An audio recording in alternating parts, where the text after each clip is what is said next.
Hello, everybody. Thank you for joining us today for our panel discussion, Health Insurance in the New Normal. My name is Melissa Turner. I'm Director of Content for Healthcare and Life Sciences at SmartBrief, and I'm looking forward to moderating this discussion. Before we start, I need to go over a few housekeeping items. We are recording today's event. We'll have the on-demand version ready for you within 24 hours. We'll send you an email when it's ready. On your console is a Q&A widget. Please use that to send us questions for today's speakers. We will address these during the Q&A portion of the conversation. If you run into technical issues, click the Help widget at the bottom of your screen or check the troubleshooting guide in the Resource Center. Also, be sure to check out the other items listed there. You'll find information and tools shared by our sponsors and sources for some of the data that you'll see on today's slides. And now a quick thank you to our sponsors. This event is sponsored by Dakadu. Dakadu licenses its digital health engagement platform, including its health score, to insurers around the world, supplying InsurTech and health tech solutions to over 35 of the top 100 life and health insurance operators globally. Dakadu's technology is provided as a fully branded white label solution, or it can be integrated into customers' products through its API. Through its Connect, Score, Engage model, Dakadu supports insurers to motivate their members to lead healthier lifestyles. Dakadu also provides its risk engine, which calculates relative risk on mortality and morbidity in real time. For more information on Dakadu's latest release, Wheel of Life, please visit the Resource Center. This event is also sponsored by Genea. Genea is a data science and healthcare analytics company that helps healthcare providers and health plans provide personalized, patient-centered care.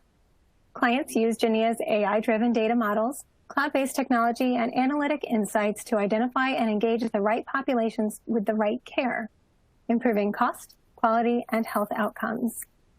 Rooted in deep clinical and healthcare experience and leading-edge data science, Genea's client-centric, phased approach to population health simplifies the transition to risk and value-based care. To learn more, visit genea.com. And this event is also sponsored by Zipari. Zipari is on a mission to make health insurance better for everyone. Zipari uses their unique and exclusive health insurance focus to create solutions that help you acquire and retain members, capitalize on operational efficiencies, and boost satisfaction and member outcomes. Zipari is the only CX partner able to offer unparalleled consumer insights and API-first, configurable solutions that add lift to your existing investments. Zipari's experts passionately advocate for technology that does what it promises, deliver value, and improve the health insurance experience for nearly 200 payers and TPAs, and more than 40 million members. Ready to break through and revolutionize the consumer experience with Zipari? Visit Zipari.com to schedule a demo. So thank you again, Dakadu, Genea, and Zipari for their support, which allows us to bring this content to you today at no charge. Let's go ahead and meet our speakers. It's a real privilege to have this panel with us today. First up, we have Praveen Tadani. Praveen is president of Priority Health. His 25-year healthcare career includes experience managing consumer, commercial, and government healthcare products. Praveen brings a passion for transforming the industry along with a successful background in services and programs that manage medical cost, development of value-based provider programs, new product development, plan innovation, and unique market programs. Also on our panel today is Dr. Marion Couch. Marion is Senior Vice President and Chief Medical Officer with Cambia Health Solutions. She brings more than 30 years of experience as a clinician, educator, and healthcare industry executive to Cambia. Marion leads clinical enterprise and strategy for Cambia with a focus on creating innovative provider partnerships that improve health outcomes for members and drive affordability. Before joining Cambia, Marion was Senior Medical Advisor for CMS with wide-ranging responsibilities, including policy creation, modernizing the quality payment program, promoting value-based care, and advocating for the vast expansion of telehealth. She has led diverse groups of physicians, serving as the chair of the Indiana University Health Physician Board, and was on the medical group's quality committee. She's been a physician executive in 2 large medical groups, chair of 2 surgical departments, and was surgeon-in-chief at an academic medical center. Additionally, Marion was previously president of 2 professional medical societies and has been published in more than 95 peer-reviewed articles and book chapters. Also, please welcome Jim Baird. Jim is Executive Vice President of WPS and a 30-year veteran of the company with a successful record of taking on various leadership roles. He was promoted to Executive Vice President of WPS Health Insurance in March 2018.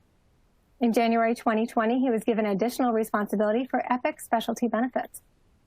Jim has served as Vice President of Medicare Market Solutions at WPS Health Insurance. He started his career at WPS in 1989 as a sales consultant in the Milwaukee office. In 1990, he was named Field Sales Manager. He later was Regional Sales Director, Director of Sales Operations, Director of Individual Sales, and Vice President of Individual Sales. Jim currently serves on the Epic Life Insurance Company Board of Directors and the WPS Health Plan Board of Directors.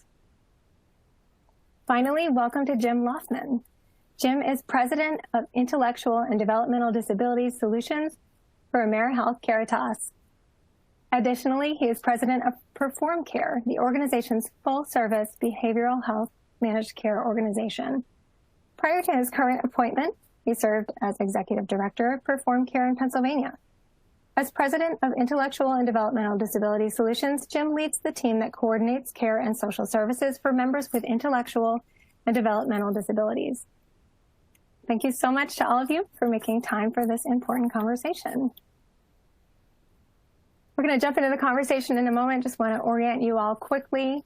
As our audience and panelists know, health insurance providers have been working for years to advance digital transformation and foster new forms of care delivery that offer better quality at a sustainable cost, provide an easy means to connect with members, and reshape the health insurance experience. This industry was, like so many others, dramatically affected by the pandemic and in some interesting ways that are going to inform this conversation today. We do want to focus this conversation largely on the way forward as we eventually, hopefully soon, come out of this experience.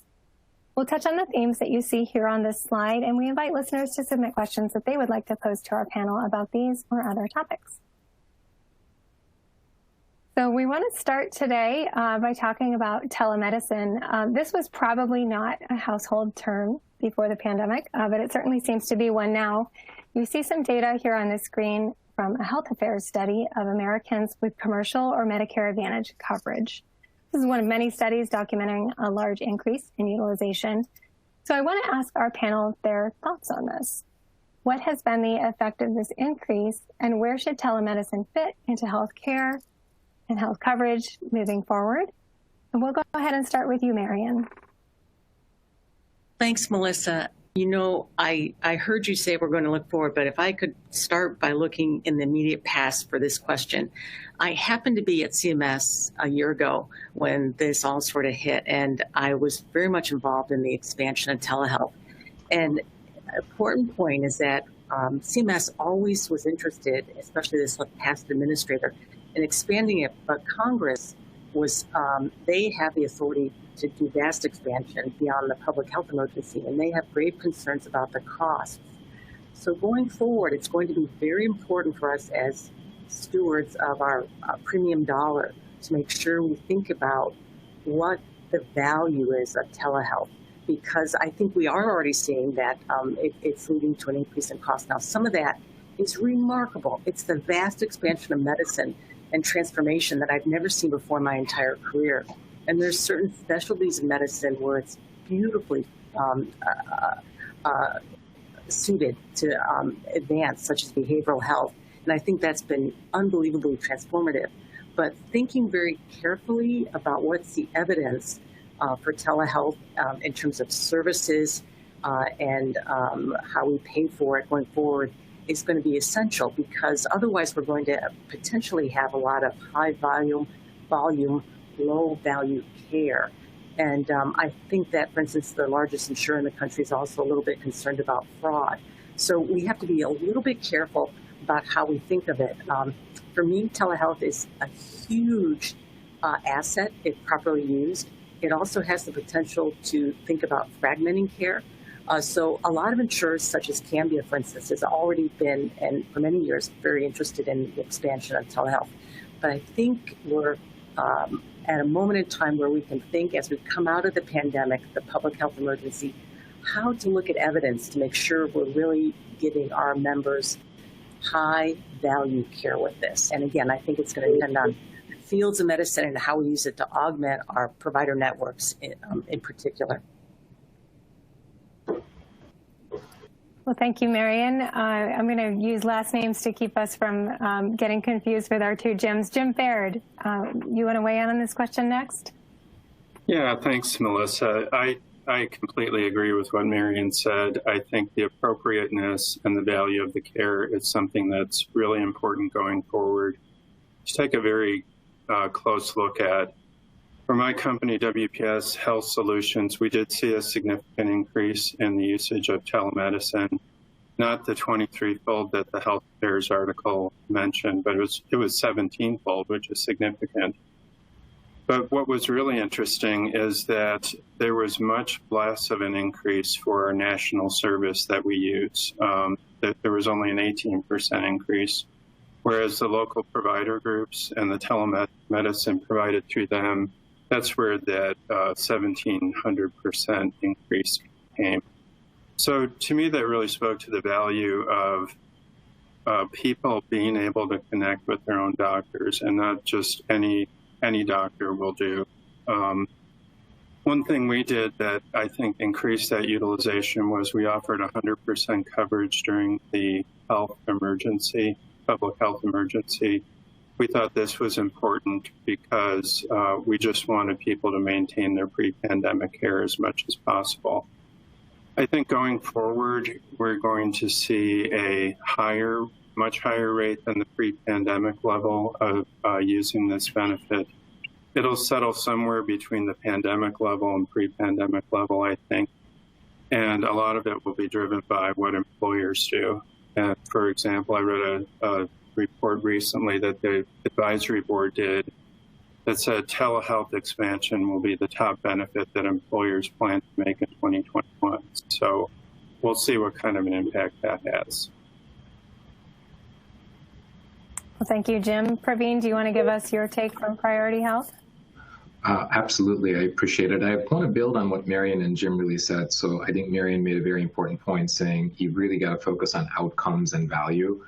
And we would completely agree on that. Certainly, we're seeing the kind of increase that Jim talked about as well. And consistent with what Jim said, we also offered no cost share telemedicine, both on sort of traditional medicine as well as behavioral health. Since the pandemic started, and we're actually continuing that through September this year, just to make sure access to care is available as well. As you think about both sides of the coin, certainly we're continuing to evaluate the efficacy, the efficiency, and the value of telemedicine. The flip side, we also think is we are also part of an integrated care delivery system, and as this notion of, how does care delivery really begin to change? We also believe that the silver lining to the pandemic has been the fact that members have opened up to the nuance of using telemedicine and using virtual means of practicing medicine and leveraging medicine as well, including home-based care as well. So I think we're thoughtfully evaluating what does that mean to our future as well, and does that mean that there's going to be more receptivity to digital front doors of some sort to either the insurance side and or the care delivery side? And we're also evaluating, is there the ability for us to begin to personalize the way we interact with consumers? So those are some of the key themes that we're focusing on, leveraging, I think, what we witnessed over the last 12 months, which is a very substantial increase in the use of virtual means of care delivery. Thank you, Praveen. And Jim Lofman, what's your take? Well, the one benefit of going last in the first question is certainly I get to agree with everything that everybody said. So certainly we've seen an increase as well. A couple things, and I'm going to pick up with something that Marion said, and certainly a passion and focus of mine is what I think that telemedicine has done for behavioral health. I think it has opened doors for certain populations that might have just disproportionate lack of access to some of the services that were needed. So moving forward, I think we need to take a look at, does that allow us to continue to serve underserved populations? Does it give us forays into things like we know about the shortage of psychiatry? Does this give us a different way to be able to, make psychiatry available to different people. I think the other thing that we need to look at as well, too, is, and very honestly, we look at the efficacy. Everybody has said that, but how are we paying for this?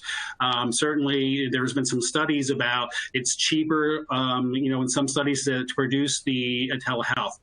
Do you make a change in the payment for that? I think that's something we all need to take a look at. But at the same time, if you're also seeing that there's measurable improvement in people's outcomes and they're using telehealth, I think we all have to make sure we're not cutting off our nose to spite our face. Well, thank you, Jim. We want to hear from our audience now on this topic. So we have a poll. We invite you to weigh in by selecting the answer that best describes your perspective. What role do you expect the telemedicine boom to play in the new normal of healthcare? Occasional use, routine use for primary care, routine use for specialty care, or routine use for all care, or a total paradigm shift in care delivery? We'll give you all just a moment to answer. Please also, as you're poking around, make sure to check out the Resource Center on your console. You'll find links to some of the sources that we'll reference in this slide deck today, including the Health Affairs study that we just looked at, as well as resources shared by our panel and our sponsors. And as you're looking, also take time to locate the Q&A widget where you can submit questions for our panelists. We will address them in any time remaining at the end of this discussion. Okay, so we have some answers coming in. We'll go ahead and advance to the results. Okay, so 22.7%, about 23% say occasional use, 25% routine use for primary care, 4.5% routine use for specialty care, acknowledging that it probably depends on the specialty you're talking about. Some are certainly better suited than others. Routine use for all care, 20.5%, and then 27% expect a total paradigm shift in care delivery. Okay, well, we are going to move forward in our conversation, talking a little bit about member churn now. As job losses set in, we saw people cycle in and out of health insurance plans. Some people lost coverage entirely, but the loss of health insurance coverage at work also correlated with increases in Medicaid enrollment. And now during the special enrollment period, which we just saw has been extended into August as of this week, seeing strong interest there as well in marketplace plans. So I want to ask our panel what effect this churn has had on health plans, your companies, and members, and whether this will contribute to any changes in process, plan design, or other areas moving forward. And Jim, we made you wait till last time, so you're up first this time. Well, I think that question and our answers to that could probably take up a whole hour in and of itself. We've really never gone through a pandemic and seen the things we've had. I mean, our nearest comparison could have been 2008 during the economic downturn, or if you would look at specific areas of the nation that had some natural disasters, you would have seen some of that type of churn that's taking place. So the depth and breadth of the churn is something that's really something we have never seen. And so I think we really need to keep our eyes open and really get an understanding about what takes place. I think I would be remiss if we didn't talk about, obviously, a change in administration in Washington, where a lot of people felt for several years that the Affordable Care Act was under attack. Now you have somebody that obviously was engaged in this. You have the House, the Senate, which is a little bit different than it was before. So I think what the Biden administration does will really, and what they try to push through, at least until there's another change in elections, I think we need to see what's going to take place with that and what's being pushed. You've already seen some extensions taking place with the exchange. I think a couple things that I think to look towards, I can't say right now that we would say any major changes to the plans at all.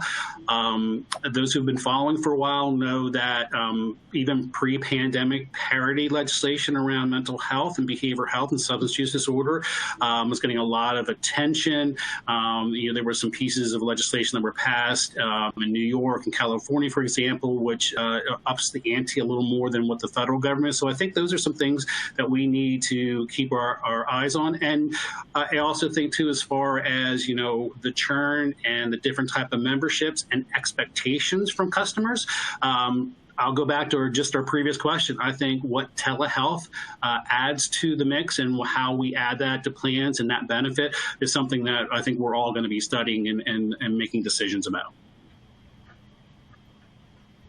Thanks, Jim. A lot to continue discussing. Praveen, what's your take?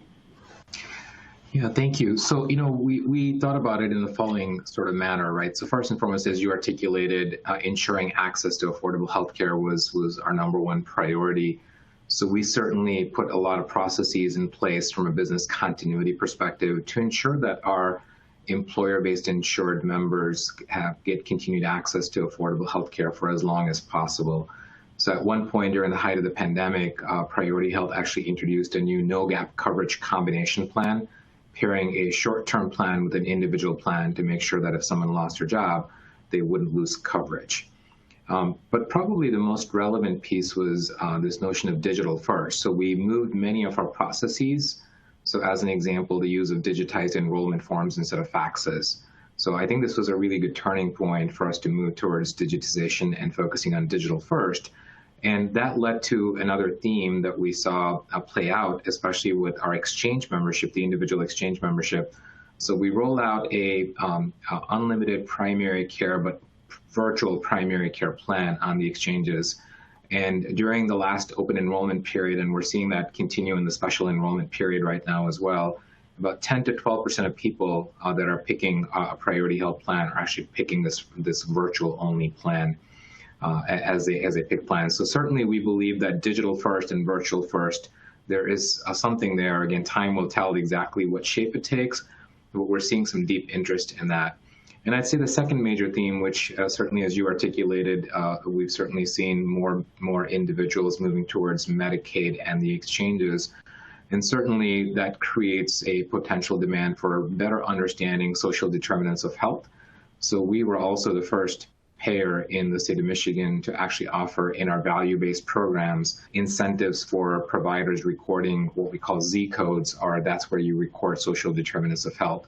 So we think we want to better understand for these different populations what the social determinants are that really drive health outcomes.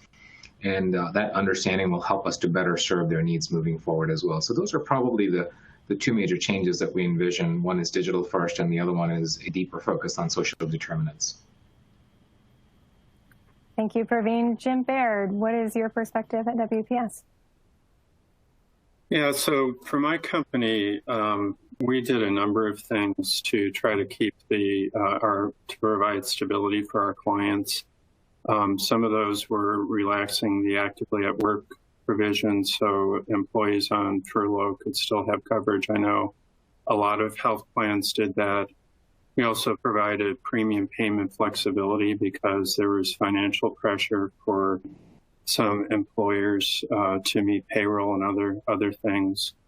The result, not necessarily from that, it's also from the makeup of our business, I think, is that we didn't see a huge impact from the churn, or at least not as much as we expected, which we're really grateful for. One of the things I thought of looking forward is that I think there could be an increase or a continuing increase in the prevalence of high deductible health plans with a health savings account option. And I think employers could look at this as a way to provide a safety net for employees. So if they don't have health coverage, they could have a fund to draw on. And one of the things that makes me think this is a study the Kaiser Family Foundation did looking back at the recession of 2008 and what happened following that.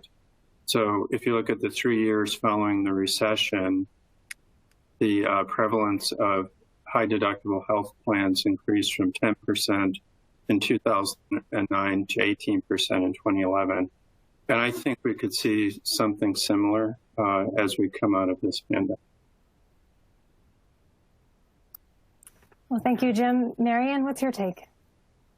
We didn't see as much churn as we feared, and we're very grateful for that. And so as to not repeat the excellent points, I just maybe can take it to 30,000 foot view, and the same economic pressures that cost people jobs is also manifesting itself in a lot of our customers or national accounts having requests for proposals. In other words, we're seeing an increase in large groups coming out requesting evaluation of who they might go with. So we're trying to respond to that, and we're seeing that providers providers want increased rates, but our large accounts want decreased rates. It's just a tough time in the economy now. So we're responding by making sure we have excellent utilization management, care management, and that's we've really had to work hard on that. And then the final thing is we've got to attack and do a better job of attribution. The churning in and out of the plans is really tough if you don't know how to attribute a member to a physician meaningfully. We can do it at the back end, but to really make sure we have excellent management of that member, we've got to have new and I think better ways of doing member attribution. Thank you, Marion. We want to move to another topic of concern during the pandemic. We've heard a lot about delayed cancer screenings, lax monitoring of diabetes and cardiovascular disease, other conditions, missed dental cleanings, and all kinds of care that was really put on the back burner first because resources were diverted to the fight against COVID-19, understandably, and then continuing as people were worried about coming back to clinics.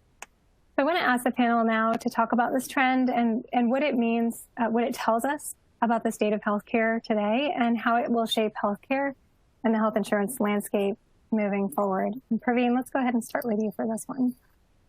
Sure. Thank you for the opportunity. So I think certainly the numbers that you articulated and the numbers we saw absolutely reinforce what sort of many of our guts probably told us, which is people are likely either going to feel unsafe going to providers or postpone or skip necessary testing. We surely saw that in our membership as well, and certainly on the care delivery side, we saw substantial reductions in utilization as well. So as an example, during March through May 2020, our colorectal and breast cancer screenings fell within the Medicare Advantage population was down 65% compared to the previous year. And clearly that's a population that obviously where these screenings are very critical for the safety and long-term longevity of these members. So we certainly do think that while utilization has generally returned back to almost normal levels, we are still very concerned about what that might mean for the long-term health outcomes of these critical members as well. So certainly one idea that we had, and this again goes back to this notion of digital first, we actually rolled out what we call next best actions. So Marion was just talking about care management and disease management. We actually took our algorithms that we use for those sorts of programs and converted them to what we think is a next best action for our consumer, a very clear piece of communication that says, hey, we think you need to be doing this now. And we started embracing an omni-channel approach with the orientation of digital first. And we started leveraging these communications to our members. And I think what we're seeing essentially, at least at this point, about a year into this pandemic, is a general reversal of the trends that we saw in March through May 2020. So I think for us, the biggest lesson is consumers increasingly are responding to different touch points. They are more responsive to this notion of a personalized digital touch point from them. And certainly if you make access easier in that process by enabling virtual means or more automated means of appointment scheduling as well, we've seen a pretty dramatic improvement in some of those preventive screenings as well. So for us, I think the biggest lesson learned is we think there is something, again, what form and shape it takes and how well it matures and how fast it matures and does it have staying power and sustainability or not. Those are all open questions for us, but we certainly saw that, at least in our marketplace with our members, there was a decent level of responsiveness to these digital personalized touch points. And so we want to try and orient ourselves towards leveraging those moving forward. Be interesting to see how all that plays out. Thank you, Praveen. Jim Lofman, what's your take? Yeah, Praveen hit a lot of really important salient points. I think, how we were able to continue to engage our members at AmeriHealth Caritas and perform care. Our majority work is with the Medicaid population and dual eligibles. So we had some very vulnerable people. And so we did a lot of work, outreach with community navigators, made sure that those natural relationships that we had with, community supports help people get to their dialysis, get to their medical appointments that they needed to, that we know just wasn't going to stop during the pandemic. We are going to have to keep an eye on, as Praveen has said, and nobody will disagree, is that I'm not sure we know the full impact of what's going to happen with the delay in the care. I don't know if we have those metrics available for us to that, but we certainly are seeing an uptick that's taking place. We're seeing that people are starting to go back to those levels of services. And, what is the latency demand going to be? I think we have seen that. Again, I'll talk a little specifically, in my bailiwick is, there's been a lot of conversations about the latency demand of mental health needs post-pandemic. We certainly saw a decline in higher levels of hospitalization for mental health, but we saw overdoses. And so there were some things that were not concurrently intuitive together. I think we need to look at that. And I think we need to work collaboratively together with community partners continually as we're getting out of the pandemic to make sure that we're getting those individuals that might have deferred care or delayed care and making sure we can help them on their path to healthiness. Great points, Jim. Thank you. We will come back to mental health in a moment. Marion, what's your take? Excellent points by the preceding two speakers, and I couldn't agree more with them. The one thing I might add that would be different is that we're using this at Cambia as a way to address health equities. A lot of the folks that deferred care are the folks that are in vulnerable high-risk population and underserved communities. And we're forming a health equity task force and figuring out ways that we can learn how to reach out, think innovatively, and close care gaps with them, combining our services with community services. So it's a moment in time. It's almost a grand experiment. We'll learn how much deferred care negatively impacts us, and hopefully we can then think about ways to reach out to especially those in underserved communities to help them get the care in ways we haven't before. So we're excited about that. We think we'll be materially different a year from now than we are now. Thanks, Marion. Jim Baird. Yes, I agree with the other panelists with what they have said. I think this is really difficult because it's uncharted territory. We haven't been through something like this in modern times, at least. And so to know what we're going to face a year from now as a result of this past year is really difficult to predict. We've seen actuarial models that say there's going to be possibly a 4% increase of claims this year. That seems on the low side to me. But the things that really concern me are similar to what Praveen said about the reduction in the cancer screenings. So I read a study that said the most common cancer screenings were down in the first part of the pandemic, 80 to 94%, I think it was. That's a pretty significant concern, because for those people who had a cancer of some kind and didn't get it diagnosed, and their care is delayed a year or more later, and the severity of that condition increases without being treated, that's definitely a concern for the health plan. But more than that, it's a concern for the member who hasn't gotten that care. One of the things we did that was very well received by our members was we did an outreach program with our medical management nurses, who really just contacted members with chronic conditions to make sure they were getting the care they need, they were consistent with their medications and that type of thing. And that certainly helped, but it's hard to do that with the entire population. Thank you, Jim. We want to move to a more focused conversation now about mental health. Isolation fears about health, the economy, and the drumbeat of difficult news we all know has taken a toll on members, clinicians, and public health professionals certainly, and likely your own teams, all of you here on this panel and listening today. We've seen the worrisome numbers on anxiety, depression, poor sleep, substance abuse, and other issues. You see some of those reflected here. There are other studies, many other studies. This all puts a strain on what we know was an already stretched mental health care system. So I want to ask the panel to speak to, what has this experience taught us about mental health care, and then what's needed from care models moving forward to support mental health.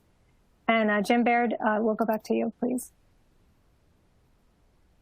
Yeah, I think I think as a country, we weren't quite prepared for what happened on the mental health side of the pandemic. We were kind of focused on the COVID side of it and not paying as much attention to the mental health side. And what we learned, or at least confirmed, is that you really can't separate physical health from mental health. They really go hand in hand. For example, diet, exercise, smoking, chronic condition can all impact mental health and how a person feels. At the same time, mental health can impact a person's physical health. There's a study that said that depression increases the chance of getting coronary artery disease. So that's pretty significant. I think a really great example of how the two go hand in hand, and we shouldn't be separating them, is an article I read about psoriasis. So it says that stress triggers an outbreak of psoriasis. And so that outbreak triggers more anxiety and more stress, and that worsens the condition. But what they found is that you can address both of those. If you treat the anxiety and that improves, it also improves the physical condition, the psoriasis. You treat the psoriasis and that improves, it improves the anxiety. So they really go hand in hand. So I would say the biggest thing it taught us is that we need to treat the whole person and not treat mental and physical health as two separate things. And one way to do that has already been mentioned, is to have to make it more accessible, and a way to do that is through telehealth. Oh, thanks, Jim. Interested to hear your take on this, Marion. Yeah, Jim beautifully outlined many important points. Telehealth is really going to be the lifeline for us in that, for instance, in the Pacific Northwest, we have one of the lowest ratios of providers to members ever. And we're not going to easily rectify that. And making sure we have solutions for our members through all this spectrum of health care, and especially behavioral health issues, is going to be essential. There's really no other path forward. We found that telehealth made the behavioral health specialists very efficient. There was an immediate reduction in the no-show rate, and it's something that really lent itself by reducing the stigma of seeking help. So as payers, it's just really important that we encourage people to get the help they need, because it is true that, mental health is intimately related to our overall health and well-being. So that should continue. The innovation in vendors that have very interesting solutions is quite exciting to watch. And again, it's up to us now to make sure that we're providing solutions for every part of the disease, and that there's high value and good outcomes from it. And so one of the things I'm watching for is to make sure we have a way of making sure that our members get the outcome they desire. In other words, sometimes we're talking about member engagement. I'm hoping we can go beyond that and make sure that members got the care they needed and it helped address the issues that they had. Thank you, Marion. Praveen, what would you add?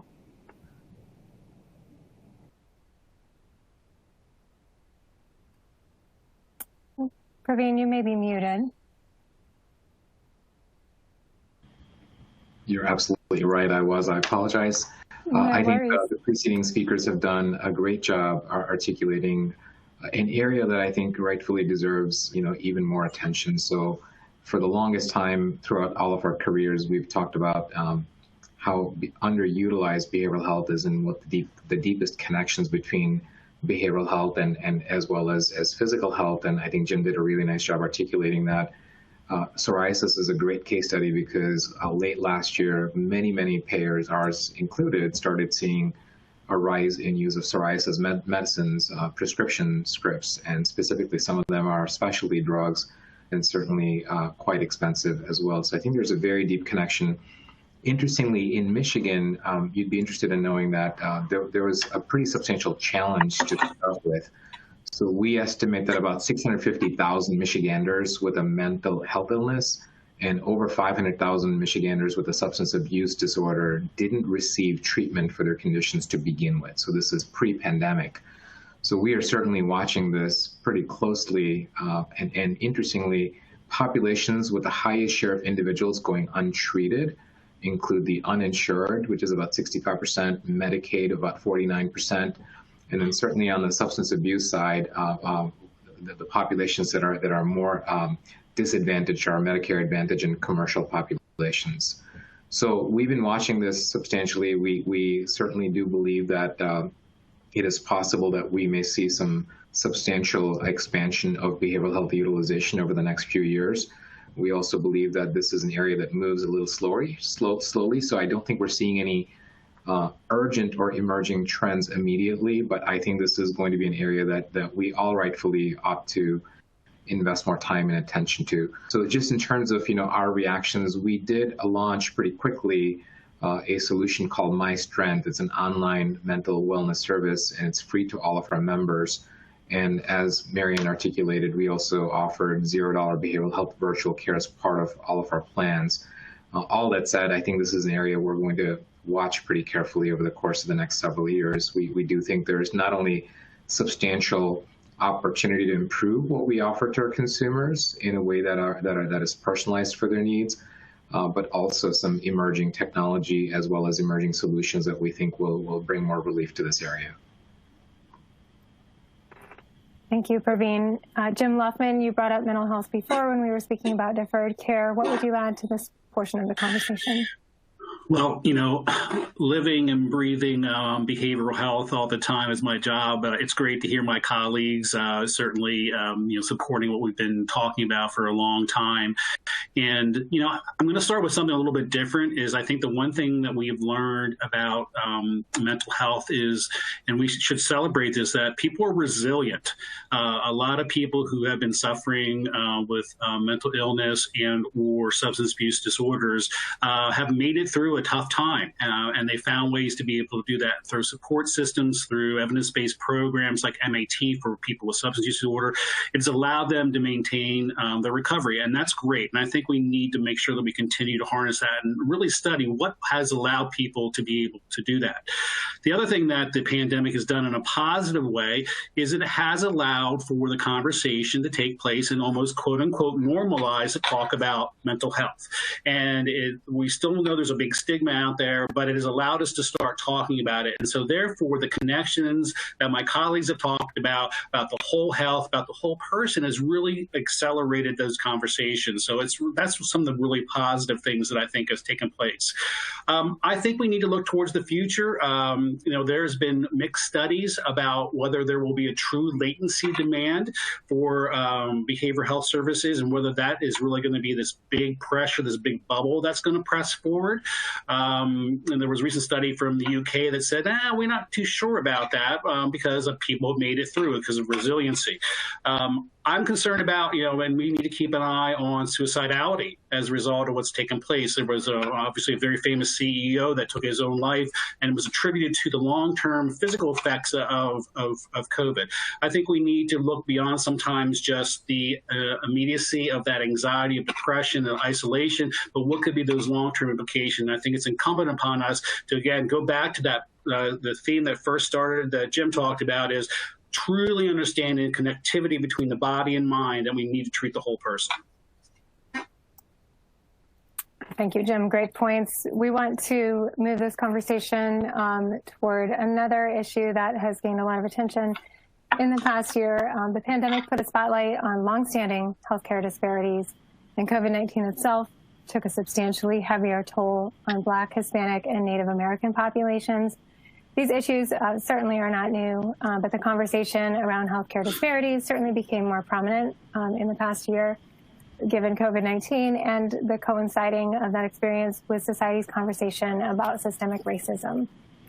So looking back at the evolution of this conversation over the past year, what are the implications of this discussion about healthcare disparities, and what is the role of healthcare, health coverage in addressing it? And Marion, I want to start with you on this question. You know, when I look back over the past year or so, it was really unknown to me how much this would come to the front. And I'm pleasantly surprised. I remember being very happy to see some very conservative people when I was in Washington start talking about addressing social determinants of health. And it's because there's real economic implications for doing the right thing. And there's negative impacts economically if you ignore it. And so I was thrilled by that. And then the pandemic, again, has just laid bare the necessary improvements we have to have in this. As a provider, as a physician, I want to just emphasize something. How you pay for healthcare and having payers support these initiatives is huge. In the fee-for-service world, it was virtually impossible for providers to address it. You know, we're paid to do certain things, and you really, it's almost economically unsustainable for providers alone to do it. So having payers lean into this space is wonderful and quite necessary. Some of us as payers have foundations, and the importance of foundations in helping support the communities, and this is really huge. And thinking about how we can pay for quality improvements so that we're paying for care gaps being closed, and really encouraging health systems and providers to do this work is absolutely essential. And again, it's this virtuous cycle of doing the right thing has real economic positive effects. Thank you, Marion. Jim Lofman, what's your take on this? Yeah, I think we have nowhere to go but up. I think we've opened this dialogue that many people have already been having, and it's opened eyes to a lot of people about the disparities in healthcare, the systemic impact of poverty. I think we need to be really honest about the challenges that we have, the distrust from an institutional setting for a lot of populations that get healthcare. And so I think we have to have honest dialogue. We need to look at ourselves. I think we need to make sure, as we all are, I'm sure, making sure that we are hiring people that are reflective of the customers we serve. This is specifically important as we're working in the Medicaid, Medicare world. So I think this is really this time for us to be able to talk about it. And, you know, I'll go back to, and I think all of us are beating the drum on this. You know, if people don't have houses, they don't have jobs, they don't have childcare, it's really difficult for them to prioritize their health needs. And so I think we need to find ways to be able to do that. And, you know, I'll certainly speak from a long time experience working in government and having government as a primary payer. I want to have those dialogues with CMS about how we push boundaries, how we work with state government entities to push those borders around, can we pay for social determinants of health? Because we know very clearly that we address some of those inequities in social determinants of health. It can be a real game changer and really see whole communities become healthy. Praveen, would you like to weigh in? Absolutely. A deep support for my colleagues first and foremost, and I'll outline some data as well. So I think COVID really brought home this notion of the inequity and the disparity in access. So certainly as part of our care delivery system, we surely saw some inequity and disparity in terms of especially the racial inequality in terms of how COVID was impacting certain communities of color.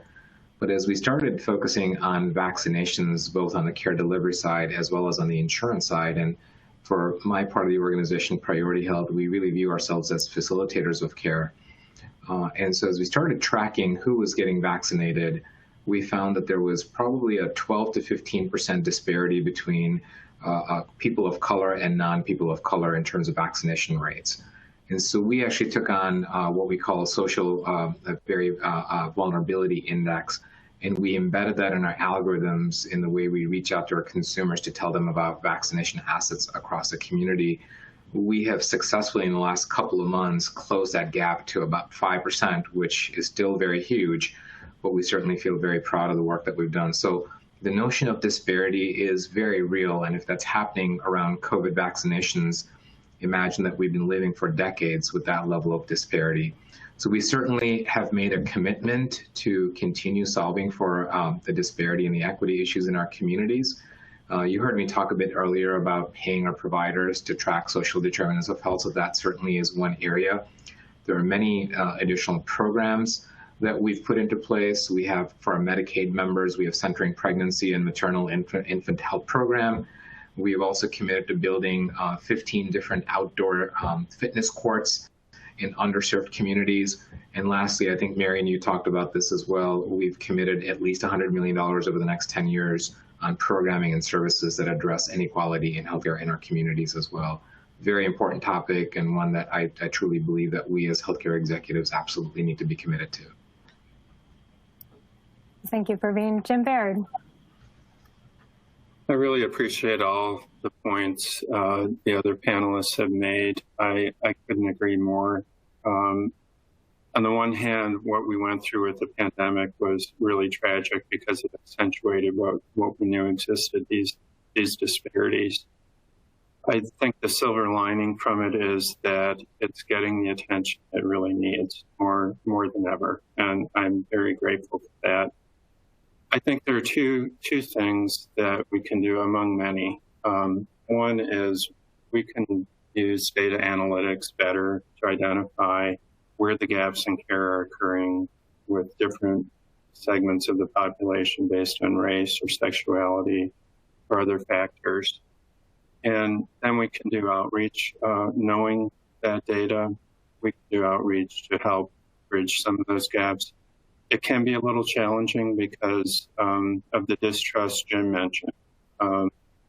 It's a lot of people are reluctant to self-identify their race, for example, because of things that have happened to them in the past. And why would an insurance company need to know my race? And that's a really good question. And it's hard to convince everyone that we're actually trying to do good here when there has been a history of discrimination. A second thing I think health plans can do is to partner with our organizations that are actively addressing this problem. My company, WPS, is doing this, and it's been very eye-opening and very, very beneficial. One group we're working with that is based here in Madison, Wisconsin, is Black Women's Health. And it was organized to address the disparity in care with Black women and white women. And so I think those partnerships will be very important going forward, as well as really getting an understanding of where those gaps and where those disparities are using data. Well, thank you, Jim. I want to acknowledge that topics, all the topics we've discussed today, we cannot do them justice in the time that we have. So perhaps we'll have to invite you all back and take these one at a time. I want to go ahead and close out the conversation now with some final thoughts, really asking the question that we started this conversation with in our final few moments. What does health insurance look like in the new normal? And then what is its role in the next public health crisis? Praveen, let's start with you.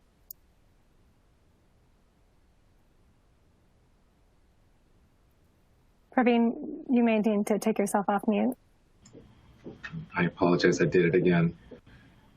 I think the biggest lesson we learned over the last 12 months was when we think about access to COVID-related services or access to vaccinations, as we've studied our members across different populations, more often than not, it is in some way, shape, or form related to the complexity of healthcare, and it's related to access of healthcare or related to the cost of healthcare. So, removing the complexity tied to healthcare, making access easier, and certainly being a facilitator of finding ways to make care more affordable.